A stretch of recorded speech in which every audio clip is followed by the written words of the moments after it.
Immédiatement après la proclamation des béatitudes, la péricope de Matthieu 5, 13, 16 nous situe dans la dimension sociale du royaume et de la vie du disciple.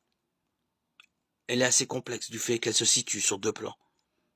Aussi bien la suite des phrases n'exprime-t-elle pas le plan du récit, ni la succession réelle des idées. Dans ce passage, la dimension sociale du royaume est située aussi bien au niveau eschatologique qu'à celui de la vie présente. À ce plan eschatologique se situe l'annonce. Et selon toute vraisemblance,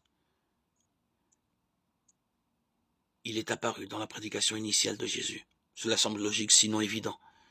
Avant de tracer une route, on en observe le but. Avant d'entreprendre une action, on en définit l'objectif.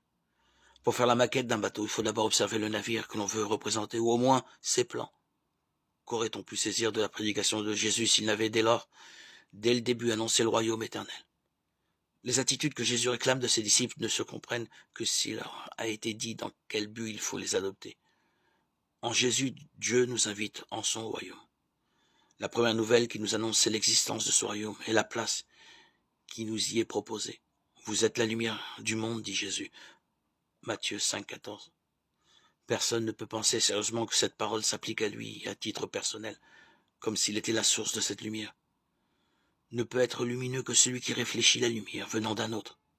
Le disciple n'est lumière que parce qu'il appartient déjà au royaume lumineux et définitif de l'amour et de la miséricorde.